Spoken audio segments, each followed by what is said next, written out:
Bienvenue à tous, merci d'être avec nous pour cette nouvelle édition de l'Africa Newsroom. Aujourd'hui, troisième volet de notre semaine sur la réforme universitaire avec un dossier consacré à la gratuité de l'inscription dans les universités publiques béninoises. Au programme également de cette émission, le Parlement rwandais favorable à un changement constitutionnel qui supprimerait la limitation de 2 mandats présidentiels. Et au Congo, le dialogue national se poursuit sans la présence d'une partie de l'opposition. Et pour nous accompagner pendant cette émission, nos éditorialistes, Jean-Marie Bitomo, bienvenue. Bonsoir Fanny et bonsoir à nos téléspectateurs. Gemal Taleb, bienvenue. Bonsoir Fanny et bonsoir à tout le monde. Et Jean-François Kandji-Kombé, bienvenue. Bonsoir Fanny, bonsoir aux téléspectatrices d'Alfred qui n'est pas là. Tout de suite, l'actualité du jour.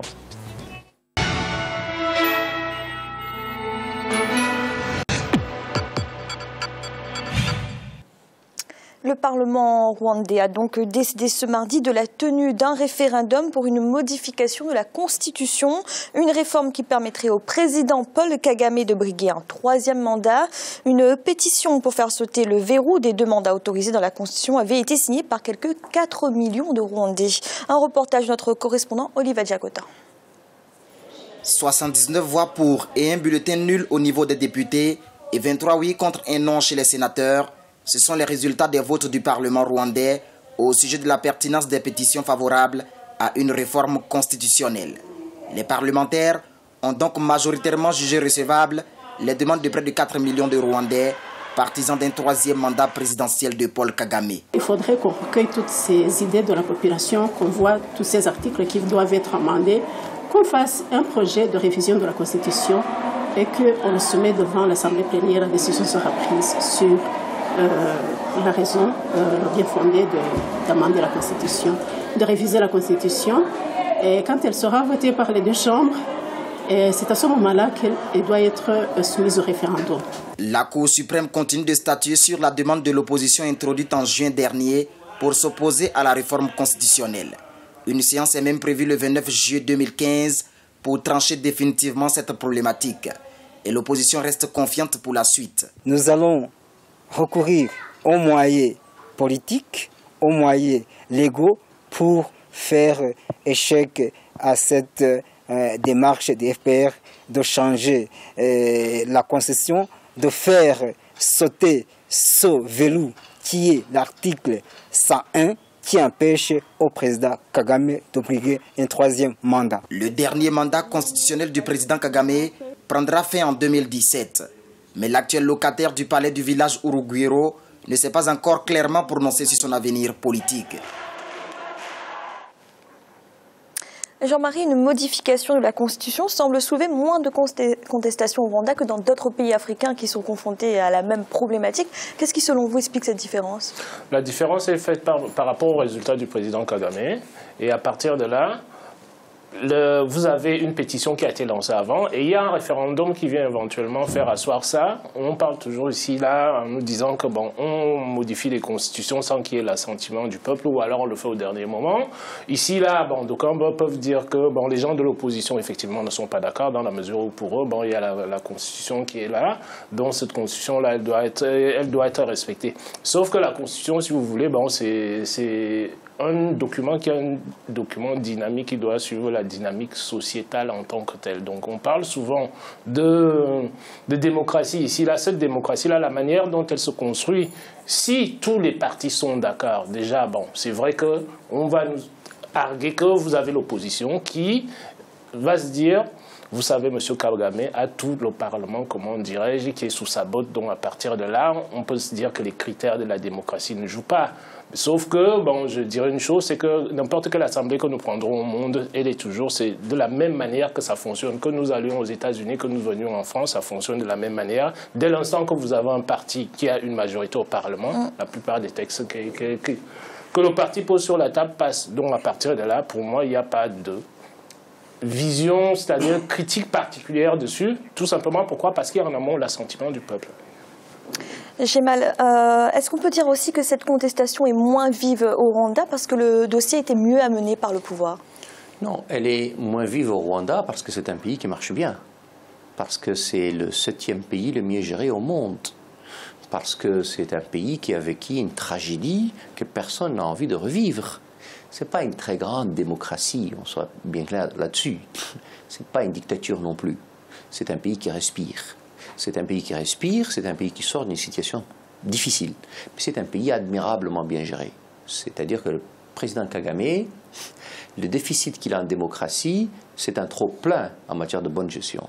Et donc, les Rwandais, quelque part, ne sont pas fous. Et ils n'ont pas envie de se débarrasser d'un président dont l'univers, le monde entier, reconnaît, apprécie les qualités de gestionnaire. Après, oui, ce n'est pas une grande démocratie, c'est clair. Il n'y a pas de pluralité comme on peut en trouver ailleurs, c'est une évidence. C'est une chose qu'on peut regretter, évidemment. Moi, je fais toujours la distinction entre la démocratie et la réforme des institutions. Je le dis sur ce plateau, c'est un sujet récurrent. On a le droit de changer une constitution. D'ailleurs, on a tellement le droit de la changer qu'elle a prévu elle-même son mode de changement. Et puis, pardon, quand on suit le mode de révision d'une constitution et qu'on la révise, on n'est pas quelqu'un de dangereux. On a respecté la constitution. Là, en l'occurrence, c'est le cas. Après, le Rwanda n'est pas une grande démocratie. Le Rwanda est un pays admirablement bien géré. Rapidement, Jean-François, le quasi-consensus autour de cette personne du président Paul Kagame s'explique aussi par justement, après ce génocide rwandais, peut-être l'image d'un garant de la stabilité? Alors Fanny, j'ai beaucoup admiré votre formule, la quasi-unanimité. Sur ce plateau, il y aura quasi-unanimité aussi. D'abord, unanimité sur le fait qu'il y a une bonne gestion du régime Kagame, et puis par ailleurs aussi sur le fait que Kagame sait très très bien y faire. D'une certaine manière, je ne veux pas lui faire de procès d'intention, mais franchement, la spontanéité populaire et parlementaire, on peut en discuter longtemps. Cela étant, moi je suis aussi pour que les constitutions changent. Je suis aussi pour que la constitution soit dynamique. Mais je constate, en tout cas j'invite, puisque vous m'avez demandé d'être bref, je vais aller directement aux conclusions. Je pense que la démocratie n'a pas seulement à être constatée dans les urnes, elle a aussi à être vue d'une certaine manière, c'est-à-dire elle a aussi à présenter les apparences de la démocratie. Et le jour où nos chefs d'État entreprendront une révision constitutionnelle pour ceux qui les suivent et non pas pour leur propre bénéfice, je pense qu'à partir de ce moment-là, ce sera beaucoup plus crédible que la Constitution soit faite pour le pays, pour l'avenir, pour les générations futures, etc. Je pense qu'on n'est pas tout à fait dans ce cas-là, et surtout lorsque je note que vis-à-vis de son petit voisin, son grand voisin d'ailleurs, le Burundi, le président Kagame n'a pas de mots assez durs pour critiquer le troisième mandat, en tout cas les velléités de troisième mandat de Nkurunziza. Donc, deux poids, deux mesures, on verra. Merci. Dans l'actualité également au Congo, le dialogue national se poursuit. Il a débuté lundi dans la ville de Sibiti au sud-ouest de Brazzaville. Les débats sont axés principalement sur l'organisation des prochaines élections et l'avenir des institutions. L'opposition, quant à elle, boycotte la rencontre. Un reportage de notre envoyé spécial au Congo, Paul de Singoué. Ils sont tous réunis autour d'une même cause, le dialogue national. Hommes politiques, membres du gouvernement, acteurs de la société civile se concertent depuis ce lundi sur le processus électoral et l'évolution des institutions congolaises. La nation a besoin de ses filles et fils pour consolider ses valeurs et paver ainsi la voie vers les objectifs d'émergence. Pour ne pas prendre le risque inconsidéré de rater ce rendez-vous de Sibiti, la nation congolaise veut voir ses enfants unis pendant et après le dialogue au travers d'un consensus empreint d'une vision commune de l'avenir du Congo, notre pays. Salué par certains, critiqué par d'autres, ce dialogue national est loin de faire l'unanimité au Congo. Malgré la présence de certains partis de l'opposition, un point inscrit à l'ordre du jour divise les membres de l'opposition et ceux de la majorité présidentielle, celui sur la modification de la Constitution. Nous ne faisons que respecter une réflexion initiée par la base de notre parti et concrétisée au sein de l'instance suprême du parti qu'est le Congrès. Nous venons de tenir notre premier congrès extraordinaire il y a présentement 2 mois. Et le Congrès, entre autres décisions prises, il y avait le non au changement de la Constitution et l'acceptation au dialogue. Parce qu'il y a un débat sur la gouvernance électorale. Initié par le président Denis Sassou Nguesso, ce rendez-vous politique est porteur d'espoir au Congo. Les autorités espèrent que ce dialogue national débouche sur un consensus autour de la réforme des institutions nationales. Seule certitude à ce jour, le référendum annoncé par le chef de l'État congolais. Un scrutin dont la date demeure inconnue à ce jour. Jean-François, peut-on parler de dialogue national inclusif quand l'opposition ne participe pas ? Il y a deux questions dans votre question, hein, Fanny. Peut-on parler de dialogue, d'une part, et ce dialogue est-il inclusif, d'autre part? Peut-on parler de dialogue lorsque ce qui est organisé par le gouvernement se trouve concurrencé par un autre dialogue qui est organisé par l'opposition et par la société civile, en tout cas une partie de la société civile? Moi, je parlerais de deux monologues parallèles, les parallélépipèdes ne sont pas censés se rencontrer, je crois, chez les mathématiciens. Donc, c'est pas tout à fait... Le processus qui est en train de se dérouler au Congo démocratique, nul n'est jamais prophète en son pays, vous savez. Le président Denis Sassou Nguesso était le médiateur dans le conflit centrafricain et avait tenté de faire dialoguer tout le monde et avait tenté d'imposer un dialogue inclusif. Ce n'est pas exactement ce qui se passe chez lui. Et puis, on revient toujours à la même chose. Le changement de constitution, pourquoi pas? Mais les mouvements, il ne faut quand même pas tromper son monde et faire prendre des vessies pour des lanternes, que des chefs coutumiers tout d'un coup spontanément se soient réunis pour dire « Monsieur le Président Denis Sassou Nguesso, nous avons besoin de vous pour l'éternité, en tout cas à vie ». Bon, sans qu'ils aient été aidés un peu à le faire, personne n'y croit. Mais il faut attendre de voir ce que j'espère, en tout cas pour ce qui concerne le Congo, parce que c'est surtout cet enjeu-là qui est important dans nos pays, c'est que l'alternance ou les changements de régime, de mandat, se fassent sans violence. Et le vrai enjeu au Congo-Brazzaville aujourd'hui, comme dans d'autres pays, c'est celui de ce changement sans violence et sans qu'il y ait du sang qui coule. Nous savons qu'il y a des armes qui rentrent au Congo, qu'il y a des velléités d'entrer en guerre. Je crois que dans ces circonstances-là, un président qui aime son pays dit « j'ai fait mon temps, je pars ». La position de sage en Afrique est une position qui est admirable. La position, il y a un troisième round après la politique. C'est ma position personnelle. Je pense sincèrement que le président Denis Sassou Nguesso devrait tranquillement, dignement s'en aller avant que l'histoire ne le rattrape et qu'il lui fasse perdre la figure. Gemma, on parlait tout à l'heure de la méthode rwandaise. Que pensez-vous de la méthode congolaise pour cette évolution des institutions? Je suis souvent d'accord avec Jean-François. Ce soir, on le sera un peu moins. Je suis moins sévère sur lui que lui sur le président Sassou. Il est là depuis très longtemps, c'est un fait, bien entendu. Il est là depuis très longtemps, il a surtout mis fin à une guerre civile atroce.